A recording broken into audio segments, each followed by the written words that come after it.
ناظرین، یہ واقعہ حضرت عزیز بن شرخیہ علیہ السلام کا ہے، جو بنی اسرائیل کے ایک نبی ہیں۔ جب بنی اسرائیل کی بدعمالیاں بہت زیادہ بڑھ گئیں تو ان پر خدا کی طرف سے یہ عذاب آیا کہ بخت نصر بابلی ایک کافر بادشاہ نے بہت بڑی فوج کے ساتھ بیت المقدس پر حملہ کر دیا اور شہر کے 1 لاکھ باشندوں کو قتل کر دیا، اور 1 لاکھ کو ملک شام میں ادھر ادھر بکھیر کر آباد کر دیا، اور 1 لاکھ کو گرفتار کر کے غلام بنا لیا۔ حضرت عزیز علیہ السلام بھی انہی قیدیوں میں تھے۔ اس کے بعد اس کافر نے پورے شہر بیت المقدس کو توڑ پھوڑ کر مسمار کر دیا اور بالکل ویران بنا ڈالا۔ قوم عمالقہ کا ایک لڑکا ان کے بت نصر کے پاس لاوارث پڑا ہوا ملا۔ کیونکہ اس کے باپ کا نام کسی کو معلوم نہیں تھا، اس لیے لوگوں نے اس کا نام بخت نصر یعنی نصر کا بیٹا رکھ دیا۔ خدا کی شان یہ کہ لڑکا بڑا ہو کر کہراسف بادشاہ کی طرف سے سلطنت بابل پر گورنر مقرر ہو گیا۔ پھر یہ خود دنیا کا بہت بڑا بادشاہ ہو گیا۔ کچھ دنوں کے بعد حضرت عزیز علیہ السلام جب کسی طرح بخت نصر کی قید سے رہا ہوئے تو ایک گدھے پر سوار ہو کر اپنے شہر بیت المقدس میں داخل ہوئے۔ اپنے شہر کی ویرانی اور بربادی دیکھ کر ان کا دل بھر آیا اور وہ رو پڑے۔ چاروں طرف چکر لگایا مگر انہیں کسی انسان کی شکل نظر نہیں آئی۔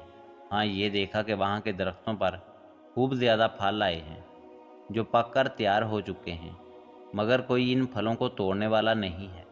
یہ منظر دیکھ کر نہایت ہی حسرت و افسوس کے ساتھ بے اختیار آپ کی زبان مبارک سے یہ جملہ نکلا: انا یحیی ہذہ اللہ بعد موتہا، یعنی اسی شہر کی ایسی بربادی اور ویرانی کے بعد بھلا کس طرح اللہ تعالیٰ پھر اس کو آباد کرے گا۔ پھر آپ نے کچھ پھلوں کو توڑ کر تناول فرمایا اور انگوروں کو نچوڑ کر ان کا شیرہ نوش فرمایا۔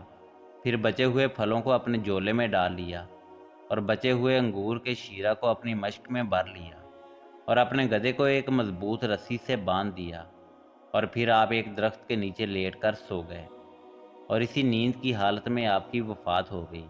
اور اللہ تعالیٰ نے درندوں، پرندوں، چرندوں اور جنوں انسان سب کی آنکھوں سے آپ کو اوجھل کر دیا کہ کوئی آپ کو نہ دیکھ سکا، یہاں تک کہ 70 برس کا زمانہ گزر گیا۔ تو ملک فارس کے بادشاہوں میں سے ایک بادشاہ اپنے لشکر کے ساتھ بیت المقدس کے اس ویرانے میں داخل ہوا اور بہت سے لوگوں کو یہاں لا کر بسایا اور شہر کو پھر دوبارہ آباد کر دیا، اور بچے کچے بنی اسرائیل کو جو اطراف میں بکھرے ہوئے تھے سب کو بلا بلا کر اس شہر میں دوبارہ آباد کر دیا، اور ان لوگوں نے نئی عمارتیں بنا کر اور قسم قسم کے باغات لگا کر اس شہر کو پہلے سے بھی زیادہ خوبصورت اور بارونق بنا دیا۔ جب حضرت عزیز علیہ السلام کو پورے 100 برس وفات کی حالت میں ہو گئے تو اللہ تعالیٰ نے آپ کو دوبارہ زندہ فرمایا، تو آپ نے دیکھا کہ آپ کا گدھا مر چکا ہے اور اس کی ہڈیاں گل سڑ کر ادھر ادھر بکھری پڑی ہیں، مگر تھیلے میں رکھے ہوئے پھل اور مشک میں رکھا ہوا انگور کا شیرہ بالکل خراب نہیں ہوا۔ نہ پھلوں میں کوئی تغیر، نہ شیرے میں کوئی بوباس یا بدمزگی پیدا ہوئی۔ اور آپ نے یہ بھی دیکھا کہ اب بھی آپ کے سر اور داڑھی کے بال کالے ہیں، اور آپ کی عمر وہی 40 برس تھی۔ آپ حیران ہو کر سوچ و بچار میں پڑے ہوئے تھے کہ آپ پر وحی اتری، اور اللہ تعالیٰ نے آپ سے دریافت فرمایا کہ اے عزیز، آپ کتنے دنوں تک یہاں رہے؟ آپ نے خیال کر کے کہا کہ میں صبح کے وقت سویا تھا اور اب عصر کا وقت ہو گیا ہے۔ یہ جواب دیا کہ میں دن بھر یا دن بھر سے کم سوتا رہا۔ تو اللہ تعالیٰ نے فرمایا، نہیں اے عزیز، تم پورے 100 برس یہاں ٹھہرے رہے۔ اب تم ہماری قدرت کا نظارہ کر کے ذرا اپنے گدھے کو دیکھو، اس کی ہڈیاں گل سڑ کر بکھر چکی ہیں، اور اپنے کھانے پینے کی چیزوں پر نظر ڈالو کہ ان میں کوئی خرابی اور بگاڑ پیدا نہیں ہوا۔ پھر ارشاد فرمایا، اے عزیز، اب تم دیکھو کہ کس طرح ہم ان ہڈیوں کو اکٹھا کر کے ان پر گوشت پوست چڑھا کر اس گدھے کو زندہ کرتے ہیں۔ چنانچہ حضرت عزیز علیہ السلام نے دیکھا کہ اچانک بکھری ہوئی ہڈیوں میں حرکت پیدا ہوئی، اور ایک دم تمام ہڈیاں جمع ہو کر اپنے اپنے جوڑ سے مل کر گدھے کا ڈھانچہ بن گیا، اور لمحہ بھر میں اس ڈھانچے پر گوشت پوست بھی چڑھ گیا اور گدھا زندہ ہو کر اپنی بولی بولنے لگا۔ یہ دیکھ کر حضرت عزیز علیہ السلام نے بلند آواز سے کہا، اعلم ان اللہ علی کل شیء قدیر۔ ترجمہ: میں خوب جانتا ہوں کہ اللہ سب کچھ کر سکتا ہے۔ اس کے بعد حضرت عزیز علیہ السلام شہر کا دورہ فرماتے ہوئے اس جگہ پہنچ گئے جہاں 100 برس پہلے آپ کا مکان تھا، تو نہ کسی نے آپ کو پہچانا اور نہ آپ نے کسی کو پہچانا۔ ہاں، البتہ یہ دیکھا کہ ایک بہت ہی بوڑھی اور اپاہج عورت مکان کے پاس بیٹھی تھی، جس نے اپنے بچپن میں حضرت عزیز علیہ السلام کو دیکھا تھا۔ آپ نے اس سے پوچھا کہ کیا یہی عزیز کا مکان ہے؟ تو اس نے جواب دیا، جی ہاں۔ پھر بڑھیا نے کہا، عزیز کا کیا ذکر ہے؟ ان کو تو 100 برس ہو گئے، وہ بالکل ہی لاپتہ ہو چکے ہیں۔ یہ کہہ کر بڑھیا رونے لگی، تو آپ نے فرمایا کہ اے بڑھیا، میں ہی عزیز ہوں۔ تو بڑھیا نے کہا، سبحان اللہ، اب کیسے عزیز ہو سکتے ہیں؟ آپ نے فرمایا، اے بڑھیا، مجھ کو اللہ تعالیٰ نے 100 برس مردہ رکھا، پھر مجھ کو زندہ فرما دیا اور میں اپنے گھر آ گیا ہوں۔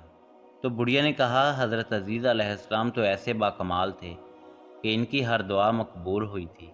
اگر آپ واقعی حضرت عزیز ہیں تو میرے لیے دعا کر دیجئے کہ میری آنکھوں میں روشنی آ جائے اور میرا فالج اچھا ہو جائے۔